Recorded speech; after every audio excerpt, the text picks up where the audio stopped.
সনদে সই করল গণফোরামও। যুগোপযোগী সাংবিধানিক সংস্কারের আশা, নির্বাচনের রিমোট ইসির হাতে নেই, অভিযোগ এনসিপির। ক্ষমা চাওয়ার আহ্বানকে স্বাগত জানালেন সালাউদ্দিন। সংসদ ভবন এলাকায় বিশৃঙ্খলা নিয়ে তার বক্তব্যকে কাট করে প্রচারের অভিযোগ। শাহজালালে ফ্লাইট চলাচল স্বাভাবিক। অগ্নিকাণ্ডের সকল অভিযোগ বিবেচনায় নিয়ে চলছে তদন্ত, জানিয়েছেন উপদেষ্টা শেখ বশির।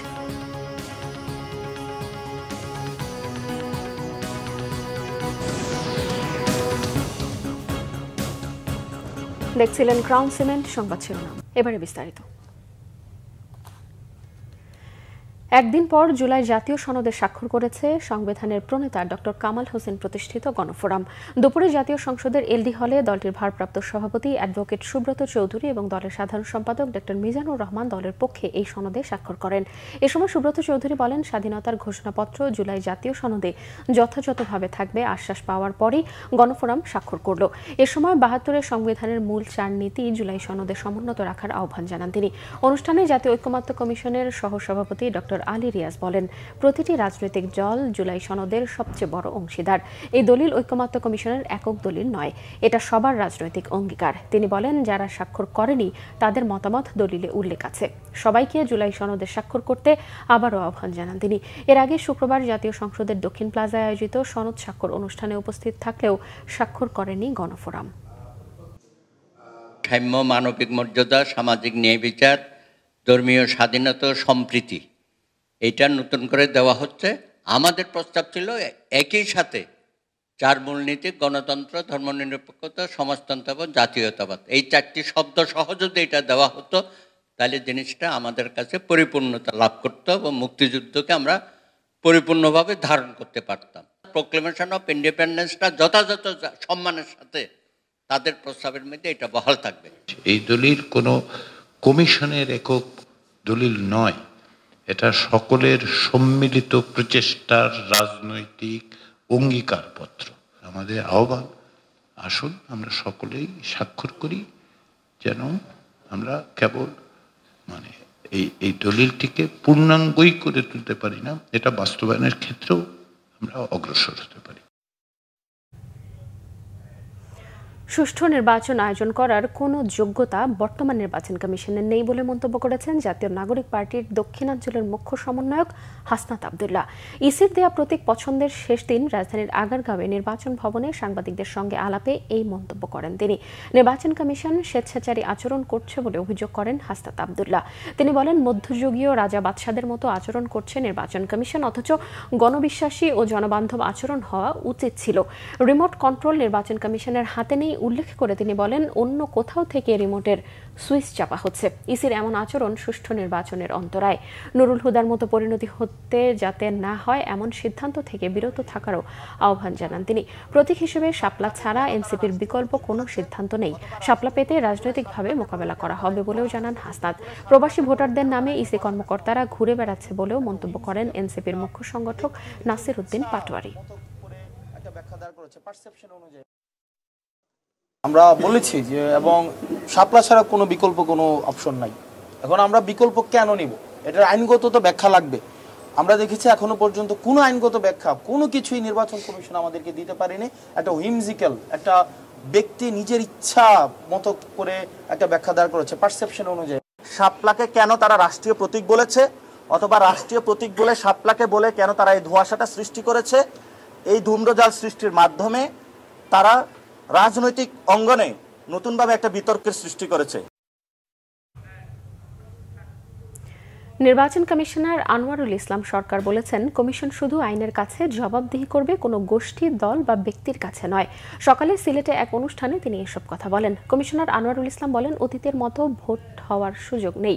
কোনো বিতর্কিত লোক নির্বাচনী দায়িত্ব পালন করতে পারবেন না। তিনি আরও বলেন, কারো প্রতি পক্ষপাতিত্ব কমিশন সহ্য করবে না। ফেব্রুয়ারিতে নির্বাচন হবে, এই নিয়ে সন্দেহের কোনো অবকাশ নেই। তিনি আরও বলেন, নির্বাচনে মাঠ প্রশাসনকে সর্বোচ্চ ক্ষমতা দেয়া হবে।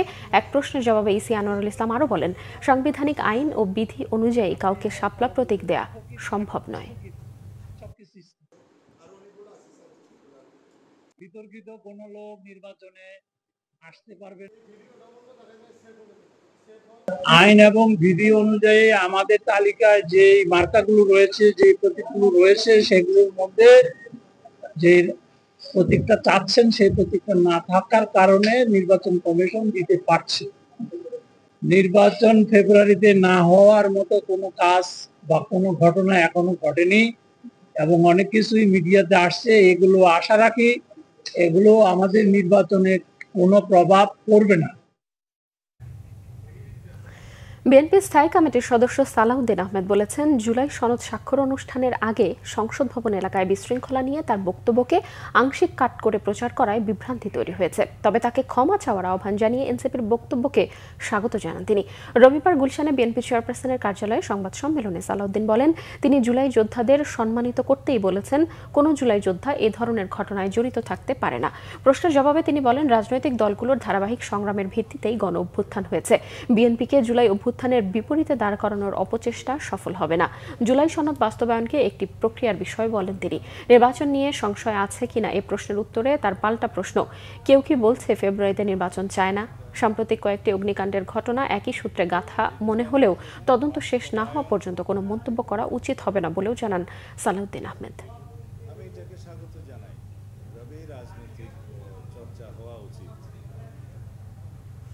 শাহজালাল আন্তর্জাতিক বিমানবন্দরের কার্গো ভিলেজে অগ্নিকাণ্ডের বিষয়ে ওঠা সকল অভিযোগ বিবেচনায় নিয়ে তদন্ত শুরু হয়েছে বলে জানিয়েছেন বেসামরিক বিমান পরিবহন ও পর্যটন উপদেষ্টা শেখ বশির উদ্দিন।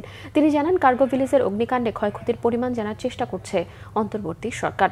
শাহজালাল বিমানবন্দরে কার্গো ভিলেজ পরিদর্শনে গিয়ে এসব কথা জানান তিনি। উপদেষ্টা জানান, বিমানবন্দরে নিজস্ব অগ্নি নির্বাপন ব্যবস্থা রয়েছে। আগুন লাগার ৩০ সেকেন্ডের সময়ের মধ্যেই প্রথম টিম ঘটনাস্থলে পৌঁছে আগুন নিয়ন্ত্রণের কাজ শুরু করে বলে দাবি করেন তিনি। দীর্ঘ সময় ঘটনাস্থলে ফায়ার সার্ভিসের কর্মীদের ঢুকতে দেওয়া হয়নি বলে যে দাবি উঠেছে তা সত্য নয় বলেও দাবি করেন পর্যটন উপদেষ্টা। কার্গো ভিলেজে লাগা আগুন শনিবার রাত ৯:৩০টার মধ্যে নিয়ন্ত্রণে এলেও আজও দুপুর পর্যন্ত সেখান থেকে ধোঁয়া বের হতে দেখা যায়। এর মধ্যে চলছে উদ্ধার কাজ। এই ঘটনায় ২১টি ফ্লাইট ডাইভার্ট ও বাতিল হয়েছে। তবে এখন সব ধরনের বিমান ওঠানামা স্বাভাবিক রয়েছে। কার্গো ভিলেজের পরিবেশ স্বাভাবিক করতে সব কর্মকর্তা কর্মচারী সাপ্তাহিক ছুটি বাতিল করেছে সরকার।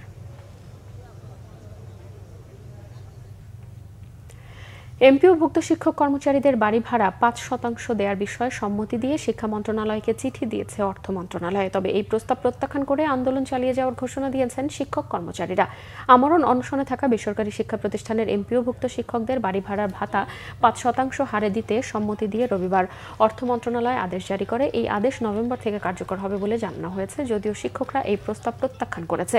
মূল বেতনের ২০% বাড়ি ভাড়ার দাবিতে অষ্টম দিনের মতো আন্দোলন করছে এমপিওভুক্ত শিক্ষক কর্মচারীরা।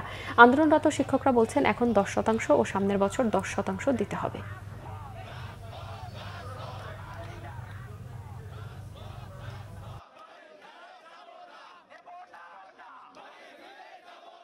আমাদের ন্যায্য দাবি, আমাদের 20% বাড়ি ভাড়া মানতে হবে। আমরা মানবেতর জীবনযাপন করছি। আমাদের কর্মচারীদের উৎসব ভাতা 75% দিতে হবে। আমরা মাস্টার্স পাস করে 12,000 টাকা বেতনে কিভাবে এই যুগে চলা সম্ভব?